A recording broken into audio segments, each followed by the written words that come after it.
What's up, everyone, and welcome to another episode of Rich Talks BS. First, we're going to start off in college football. College football took a little turn over the past few days, over the, less than a week ago, and that was with Oklahoma and Texas wanting to join the SEC. Leaving the Big 12 and joining the SEC, and it looks like it's going to happen. It's kind of funny because the ACC had interest and expectations to go after these two teams to join them, but instead made the announcement that they're trying to join the SEC, which with the contracts that they still have with the Big 12, they kind of lose out on media money, which wouldn't matter because they're going to make up for it. And when they're if they join the SEC or when they join the SEC, they're going to make up for it because that's what they're going to owe the Big 12. But they're going to make up for it being in that market. And that's just going to make the SEC bigger of a powerhouse with Oklahoma and Texas joining, because now it's kind of like they're getting a little bit more competition in the SEC compared to the Big 12, and with the teams that were still, in the Big 12, left in the Big 12. No one's joining, no one's wanting to come over, and it's going to be interesting to see which way the Big 12 goes after this actually happens. It's something big, with the SEC and college football period. And with Oklahoma and Texas joining, that's just going to make it a little bit more harder to win an SEC championship. And then plus with the new college football tournament format that's coming up, that's just going to possibly put even more SEC teams into the tournament, which according to the rules and according to the breakdown of the format, there's no maximum amount of teams coming out of one conference. So now with the SEC, having these two teams joining is just going to make that format, or just make it a little bit more like it's going to be SEC heavy. It's going to be interesting to see how this plays out, and especially how these two teams would fit in and, make an instant impact in the SEC. We saw Missouri do it back in the day. They did it that first year and then just kind of fell off after that. We've seen Texas A&M do it. They're not bad. They've been pretty good lately. And, they're kind of keeping up in the SEC. Still hard to beat an Alabama team, but at the same time, they're showing that they're competitive. They're showing that they can compete in the SEC with a possible SEC championship, whether it's playing or winning it. So it's going to be very interesting in college football coming up to see, how it happens, when it happens, and when it's going to go into effect. So that's going to be very interesting to see, kind of excited and just, ready to see the changes in college football that's coming up. NBA Finals, Bucks in 6. It's a chant that's been heard throughout the playoffs. Bucks in 6, Bucks in 6, because they're losing the first 2 games and then winning 4 in a row. And, even if it's not just winning 4 in a row, taking teams to 7, taking the Nets to 7, taking the Hawks, to 7. And it's this team was great. I said it at the beginning of the playoffs. I've said it before the playoffs. I've said it before the season. Giannis has something to prove. This was his moment. It was make or break. The Brooklyn series was make and break. And I said that at the beginning of that series, that Giannis had to come out and be, in killer instinct mode. He had to come in and take over the game. He had to LeBron James this playoffs, which he did. He took over. He did what he had to do. Even, Middleton, who I said had to step up to be a number two. He's the number two. He needs to play like a number two. And he did. In the Hawks series, in the finals, he played like a number two. He played like he was supposed to play. He played the role that he was meant to play, and he exceeded. Especially with the two games that Giannis was out against the Hawks in the Eastern Conference Finals. Middleton stepped up. Middleton did what he had to do, along with the missing piece, Drew Holiday. And I said this before also. Drew Holiday was that missing piece. Drew Holiday is what made this team better. Boosted this team up to be a contender, and that's what happened. Drew didn't have every game amazing, but he did what he had to do in his role to help his team win. And again, going back to Giannis did what he had to do. He had to show that 2 MVPs, being the number one team in the playoffs, and then not going anywhere, he had a lot to prove. He proved it. He did it. Game 6, amazing. 50 points, 14 boards, 17 for 19 from free throw. Even in that whole series, his free throws were just great. His free throw percentage, he shot a lot of free throws. They tried to make him shoot a lot of free throws because they expected him to miss a lot of free throws. And that wasn't the case. He stepped it up in the finals. He did what he had to do to seal the deal, to show that he is one of the greats, to show that he can win a title. And that's what he did. The game, it was a great series. It was a good game on the Bucks side, but on the Suns side, that was a totally different story. Booker looked like he was just ready to go. Chris Paul had to step up every game. He had to play the same game every game in order for the Suns to have a bigger chance of winning, for the Suns to have a chance of actually winning, and that didn't happen. Game 6, he had a pretty good game. He, with 26 points, but he had to have like a game like that with other numbers that could have been up more in that game, which he had to have every game in this series for the Suns to have a chance to win it, and it just didn't happen. Same thing with Ayton. DeAndre Ayton looked like he was stepping back. He looked like he was tired. He looked like he just didn't have enough gas in the tank to finish out the rest of this series, to finish out the rest of the postseason. But it was a learning experience for the Suns. Can they make it again is the question. It's a hard question to answer. It's a hard question to give like a confident answer. Is Chris Paul going to stay? Is he going to leave? If he does stay, can they do it again? Can they figure out the missing piece that they're missing, which is someone to guard Giannis, and do it all over again?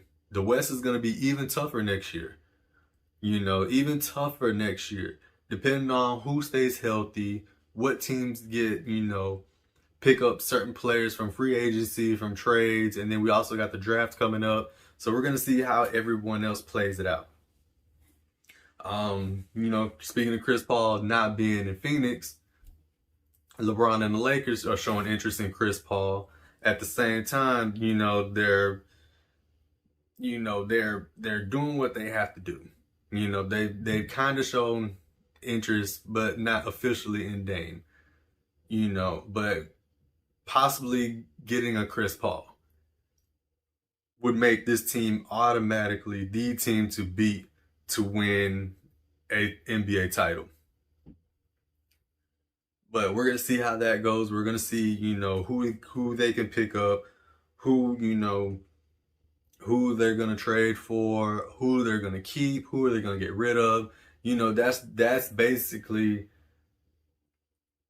what every team or contending teams in the West and in the East have to deal with, especially with, taking out Phoenix, making sure Phoenix doesn't make it again, and will they even be strong enough to make another run? Giannis and the Bucks, can they add a couple more pieces and be able to keep up with the Brooklyn Nets, a healthy Brooklyn Nets with their big three? Will they be able to stop this big three next season? Will they be able to avoid the big three next season if another team can come in and upset the Nets? But we're going to see how everything goes. We got the NBA draft coming up on July 29th. Cade Cunningham going, pretty much going to Detroit. We're going to see how that plays out. We're going to see how the draft plays out. We're going to see who falls where.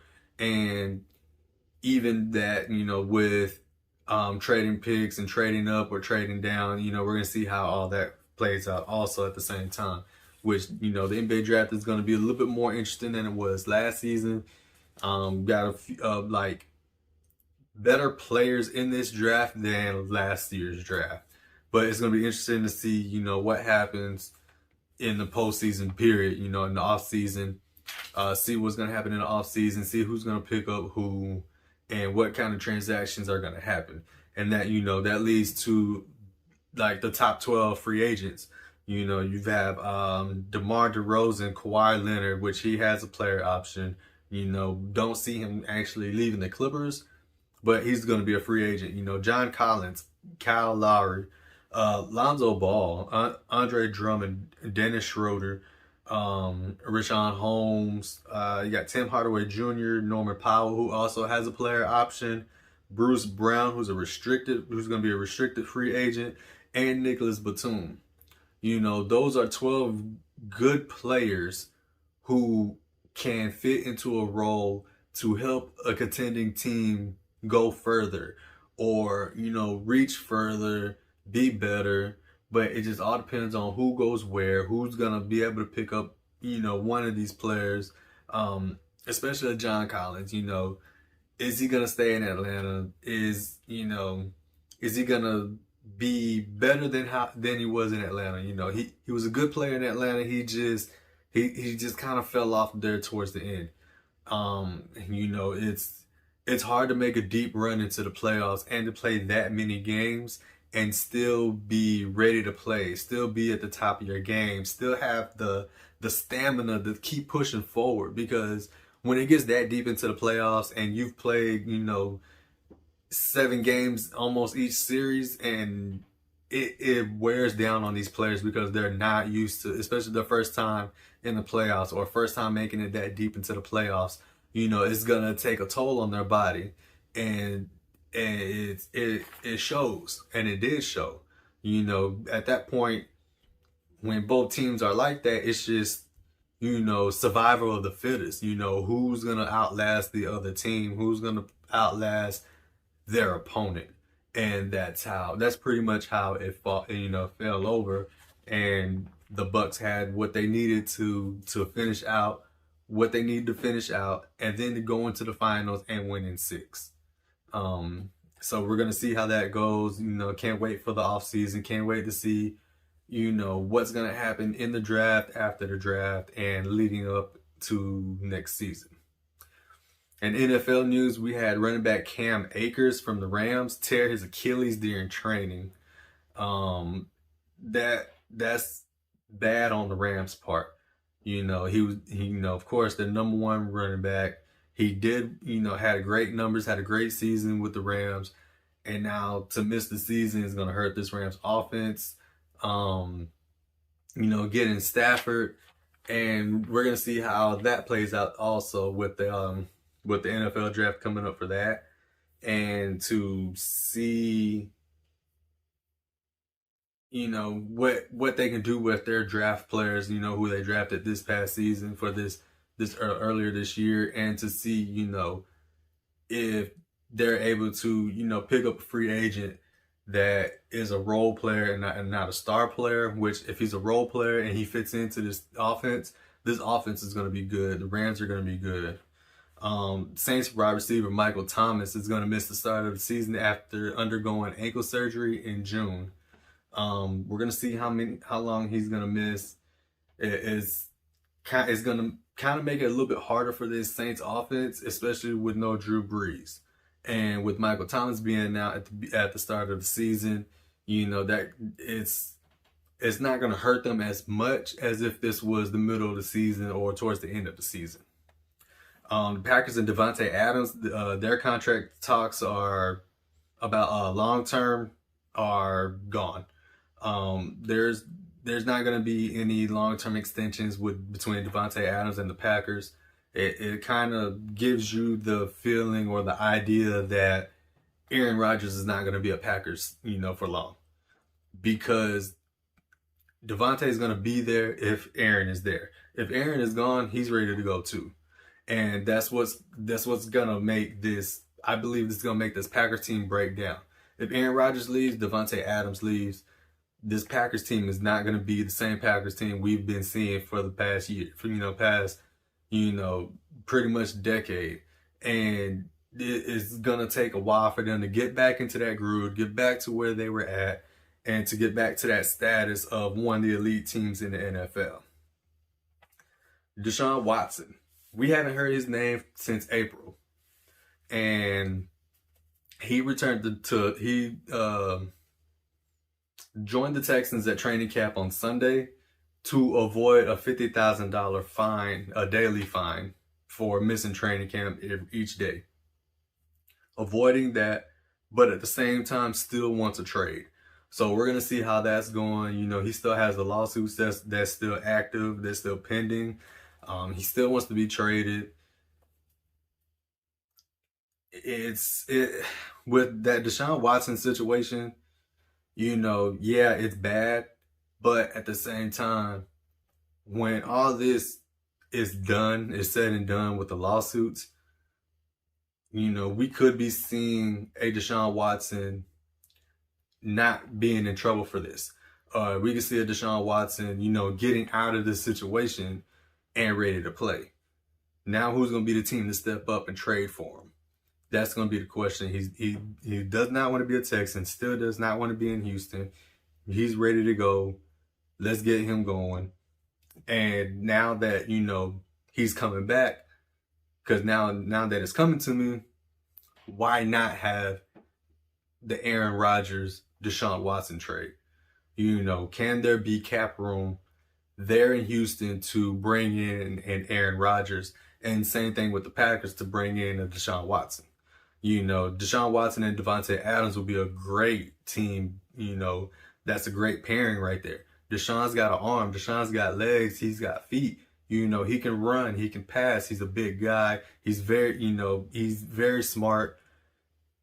And he's pretty much an Aaron Rodgers. So him going to the Packers will make that team better, I believe, and a step closer to being a contender and to actually playing in the Super Bowl. Of course, Aaron Rodgers, the last 2 years, NFC Championship game, that one step closer to the Super Bowl. Deshaun Watson is going to get them to a Super Bowl. Deshaun Watson could win the Packers a Super Bowl. So let's see this Deshaun Watson Aaron Rodgers trade. That would turn the NFL upside down. And now, thinking about it and seeing both situations, this could happen. I would love to see this to happen. Aaron Rodgers would not be going to a good situation in Houston, but will that satisfy, or will that make the Packers organization feel better about trading him, because they're not trading him to a contender? So it's going to be interesting to see how everything plays out between Aaron Rodgers with Deshaun Watson, and just ready to see how this offseason in the NFL is going to end, and leading into the preseason and to the regular season that's coming up. So in baseball news, the Cleveland Indians, of course, dropped the Indian name just to clear Cleveland, are now going to be the Cleveland Guardians following the 2021 season. Cleveland Guardians, the name comes from the bridge that's close to that leads to the stadium, which actually have Guardians on the bridge, and it's a good name. Great name. Can't wait to see the jerseys. Can't wait to see, this this city get behind, which they already are, get behind this Cleveland baseball team and bring out the Guardians in this city. You know, that's going to be very, very, you know, that's one team that has already, you know, decided to change their name. The Washington football team is still going to be the Washington football team for now. They're going to, you know, probably choose a name for them later on. But, you know, even with the Washington football team, you know, that's a great name for them. It's simple, but at the same time, it's, you know, it's marketable. So with baseball, you know, we have the trade deadline coming up. Trade deadline is July 30th. So there's been a few trades, and we're expecting major trades and a lot of trades to happen pretty much like almost all at once, but to happen very quickly in the next few days. The Mets acquired left-handed pitcher Rich Hill from the Rays. The Mets are missing a few pitchers themselves, especially with DeGrom, and Rich Hill is a great addition to this pitching core. Great pitcher. He's been great with the Rays, and for him to be in this Mets team when few more, you know, come back from injuries, especially with Jacob DeGrom, this pitching squad for the Mets can make a good little run towards the wild card. Nelson Cruz being traded to the Rays. That's just adding to the Rays hitting, and that's gonna boost them up.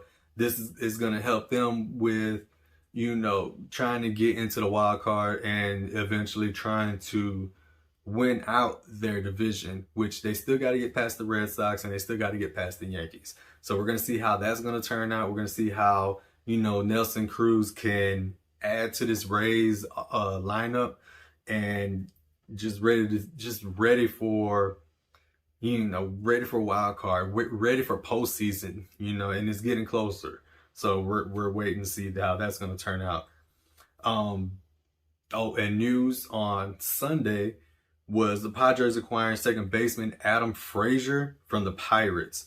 And what a pickup for the Padres. Like, you just added the best hitter in baseball to a team that can already hit, especially with Tatis. Tatis Jr. along with Adam Frazier, you know, they're going to get on base a lot more. There's going to be a lot of hits there. And that was a great pickup for the Padres. And then with the Pirates also getting 3 players back in that trade. Like I said, Adam Frazier leads baseball in hits this year. He's also going to be a free agent after the 2022 season. So we're going to see how that works out. Right now, he's batting a .327, which is actually second in majors. He's got 4 home runs and 32 RBIs. So like I said, that's a great pickup for the Padres. He's got a bat. They got bats. They're, you know, going to make a good push towards the postseason. Also, baseball is back in the Olympics. Baseball hasn't been in the Olympics since the 2008 Summer Games in Beijing. Same thing with softball. They're back, but after this one, they're going to be gone again. But baseball, it's 6 teams that qualify, 2 groups. The baseball in the Olympics start on July 27th. With the Group A being Japan, Dominican Republic, and Mexico. Group B is the USA, Israel, and South Korea. South Korea winning it last time in 2008, Japan being the runners-up, and the US winning the bronze. So this year is going to be good. Japan is the favorite. You know, Yu Darvish, Shohei Ohtani, you know, playing for Japan. It's going to be very hard to hit against those 2 pitchers in the Olympics, and it's going to be interesting. I can't wait to see it. I'm going to make sure I try to catch as many games as I can, but it's going to be a good Olympics with baseball coming back, and baseball, you know, with players that, you know, haven't played in a while, ex-MLB players, just, you know, it's going to be a little fun, you know, especially with Israel. Israel is ranked in the world like 24th or something. So they're the big underdogs, and they're expected to make a couple upsets. we're going to see how that works out, especially against Japan and South Korea.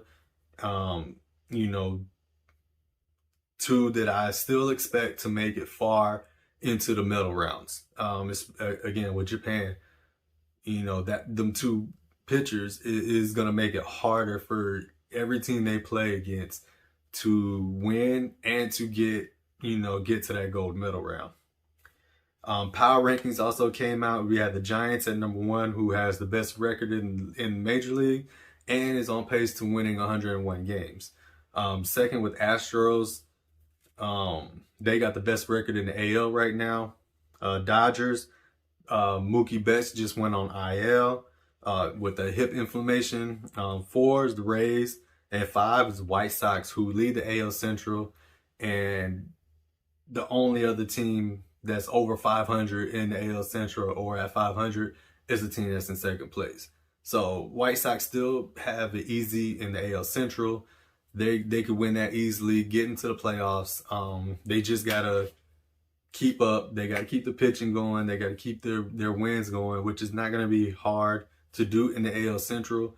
But when you're playing other teams outside, that could, hinder you. That could hold you back a little bit in making the playoffs and making it, into or possibly like a wild card round.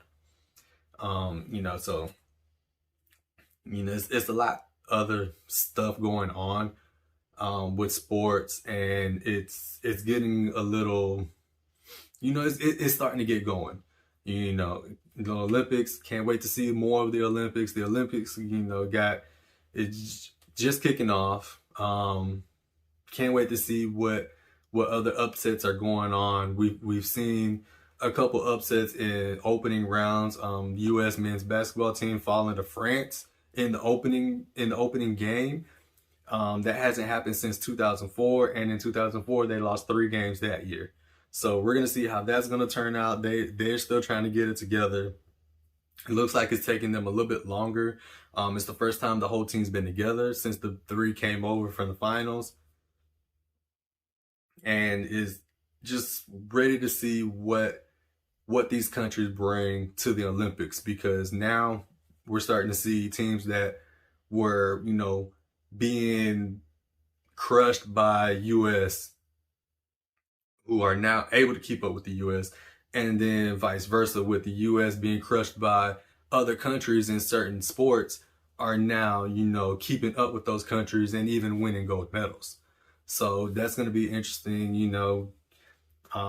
just ready to see more sports, ready to see more of that, and to see, what the U.S. can do in the Olympics. Well, that's all the BS I have for this episode. Until next time.